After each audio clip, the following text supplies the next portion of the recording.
Hello बच्चों, vision success path में आप सभी का स्वागत है। आज हम बात करेंगे सक्सेस के ऊपर बात करेंगे। तो यहाँ पर जो हमारा सक्सेस क्या है, क्लास 10th का टॉपिक है। क्या है टॉपिक?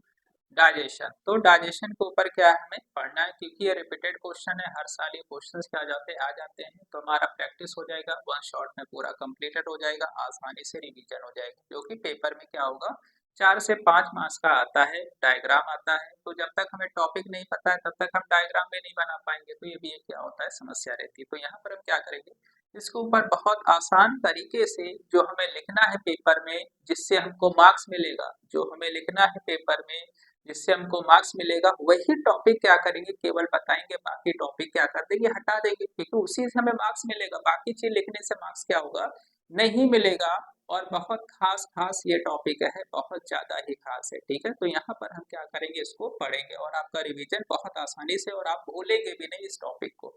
तो यहाँ पर देखते हैं डाइजेशन। तो सबसे पहले ह्यूमंस में जो डाइजेशन होता है उसके बारे में हमें पढ़ना है। तो डाइजेशन होता क्या है, सबको पता है। डाइजेशन में क्या होता है, जो कॉम्प्लेक्स फूड होगा वो धीरे धीरे ब्रेक हो जाएगा, किसमें, सिंपल सॉल्युबल फॉर्म में, जिससे हमारी बॉडी क्या कर सकती है, उसको एब्सॉर्ब कर सके और न्यूट्रिशन जो है हमको मिल सके, जिससे न्यूट्रिएंट्स मिल सके और हमारी बॉडी फिट रहे, हेल्थी रहे। तो उसको क्या बोलते हैं, डाइजेशन। तो डाइजेशन में जो कॉम्प्लेक्स फूड होता है वो ब्रेक डाउन हो जाता है सिंपल सिंपल में। ठीक है, किसमें, सिंपल में। और फिर बाद में बॉडी उसको क्या कर लेती है, एब्सॉर्ब कर लेती है। इसी प्रोसेस को क्या बोल देते हैं, डाइजेशन बोला जाता है। क्या बोला जाता है, डाइजेशन बोलते हैं। ठीक है, अब यहाँ पर हमें पढ़ना है कि एलिमेंट्री कैनाल, जो ह्यूमन बींग्स में एलिमेंट्री कैनाल होती है, पेपर में बहुत खास है, बहुत इंपॉर्टेंट टॉपिक है। तो एलिमेंट्री कैनाल देखते हैं, तो ये क्या है, एक तरह की ट्यूब है। क्या, एक तरह की ट्यूब है जो माउथ से शुरू होती है, एनस में जाके खत्म होती है। कहाँ से, माउथ से शुरू होगी और एनस में जाके खत्म हो जाती है। ठीक है, इसका अगर लेंथ की बात की जाए, लंबाई जो होती है 8 से 9 मीटर होती है। कितनी होती है, 8 to 9 मीटर की होती है। कितनी होगी, 8 to 9 मीटर्स की होती है, हमको पता है। अब ये बात करेंगे कि अगर एलिमेंट्री कैनाल 8 से 9 मीटर है तो उसके बहुत सारे पार्ट्स होंगे। तो पार्ट्स बहुत सारे होते हैं, जैसे सबसे पहले क्या होता है, माउथ आता है।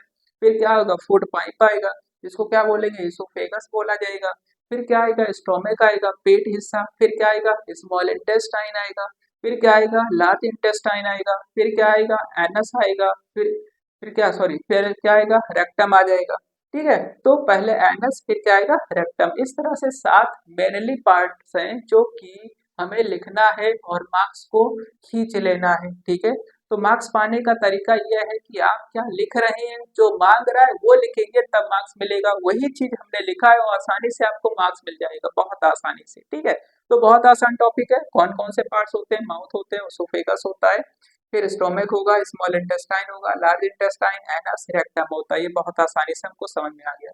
फिर आप बात कर देते हैं माउथ। तो माउथ में तो क्या बोलते हैं, बकल कैविटी, अंदर के जो हिस्सा होता है उसको क्या बोलते हैं, बकल कैविटी बोला जाता है। क्या बोलते हैं, बकल कैविटी।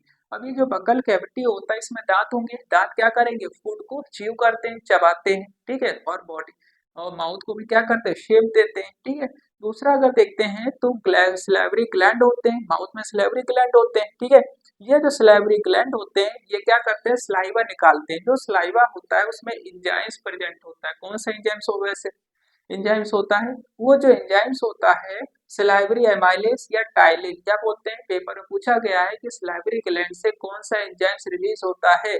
तो सिलाइवरी एमाइलेस बोल सकते हैं या फिर टाइलिन बोला जा सकता है। क्या बोला जा सकता है, टाइलिन बोला जा सकता है। अब इसका फंक्शन क्या होता है, तो टाइलिन जो होता है इसका जो फंक्शन है वो क्या है, ये स्टार्च को शुगर में बदल देगा। किस फॉर्म में, माल्टोज।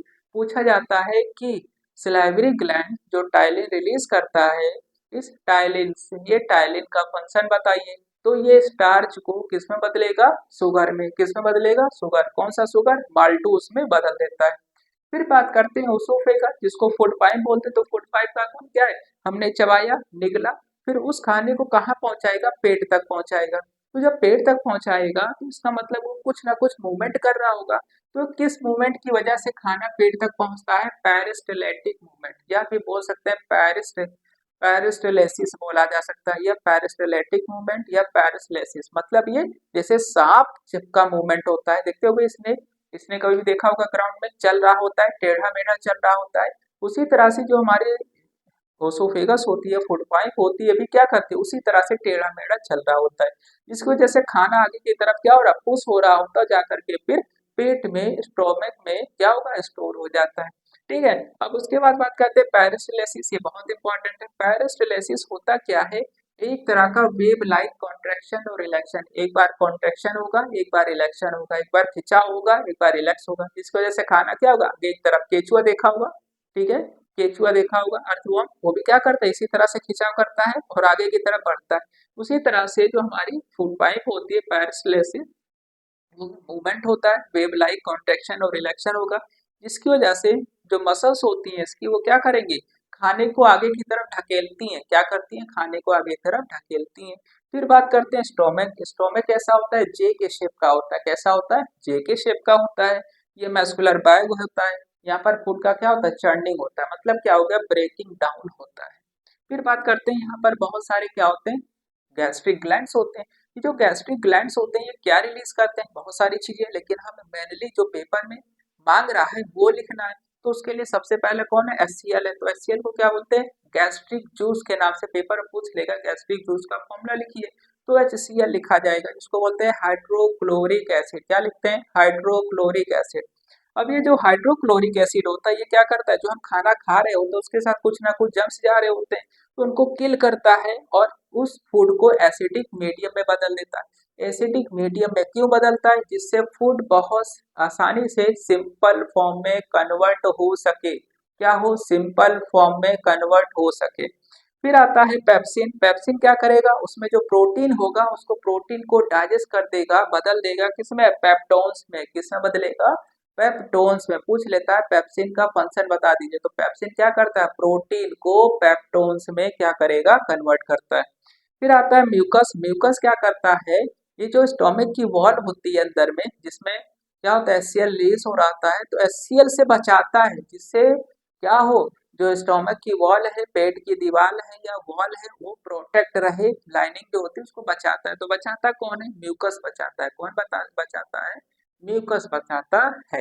ठीक है, ये प्रोटेक्ट करेगा, जिससे क्या हो, स्टोमक को किसी तरह का कोई हार्म नहीं पहुंच पाता है। अब इसके बाद जो हम बात करेंगे, इसके आगे का टॉपिक के बारे में बात करेंगे, स्टोमक हो गया, स्टोमक के बाद क्या बात करेंगे, स्मॉल इंटेस्टाइन, फिर लार्ज इंटेस्टाइन, फिर क्या बात करेंगे, रेक्टम, फिर क्या बात करेंगे, एनस। ठीक है। इसके बाद जो हमें पढ़ना है वो क्या पढ़ना है, कि हमने अभी तक क्या पढ़ा, स्टोमक के बारे में जान लिया, HCl क्या होता है, पेप्सिन क्या होता है, ये सब पढ़ लिया, म्यूकस क्या होता है। इसके बाद जो नेक्स्ट टॉपिक है वो क्या पढ़ना है, स्मॉल इंटेस्टाइन, बहुत इंपॉर्टेंट है। स्मॉल इंटेस्टाइन ही क्या होता है, मेन साइट होता है डाइजेशन और एब्जॉर्प्शन का। पूछ सकता है स्मॉल इंटेस्टाइन का फंक्शन बता दीजिए, तो ये सभी क्या है, स्मॉल इंटेस्टाइन के फंक्शन है, क्या है, सभी फंक्शन है। तो स्मॉल इंटेस्टाइन का काम क्या होता है, फूड को कंप्लीट डाइजेशन करना और एब्जॉर्प्शन करना। क्या करना, एक तो डाइजेशन करेगा, दूसरा क्या करेगा, एब्जॉर्प्शन करेगा। ठीक है। तो यहाँ पर जो डाइजेशन कर रहा है, तो सबसे पहले देखते हैं कि स्मॉल इंटेस्टाइन में कौन कौन सी चीजें प्रेजेंट होती हैं। सबसे पहले आता है बाइल जूस आता है। बाइल जूस कहाँ से आएगा, लीवर से आएगा और स्मॉल इंटेस्टाइन में मिल जाएगा जूस जो होता है। स्मॉल इंटेस्टाइन में जो लीवर से बाइल जूस आ रहा है, इसमें कोई एंजाइम्स होता नहीं, ये फैट को इमल्सिफाई कर देगा, ब्रेक कर देगा, ब्रेक डाउन कर देगा। ठीक है।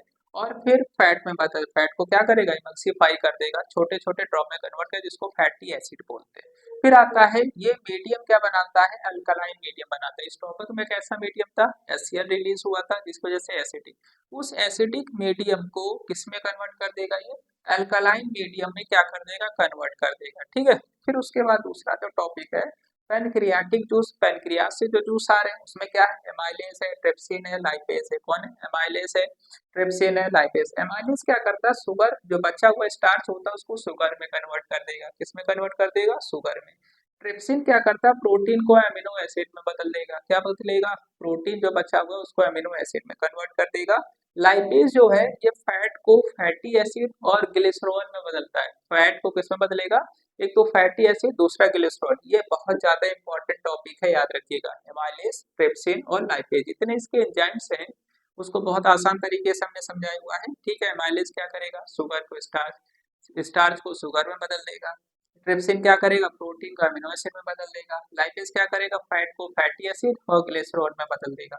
अब आते हैं इंटेस्टाइनल जूस। जो इंटेस्टाइनल में कुछ जूस रिलीज होते हैं, जैसे इसका काम क्या होता है, फूड को कंप्लीट डाइजेशन, जैसे कार्बोहाइड्रेट को कंप्लीट डाइजेस्ट करेगा, प्रोटीन को डाइजेस्ट करेगा, और जो फैट होता है उसको डाइजेस्ट कर देता है, बचा हुआ, इसको बचा हुआ।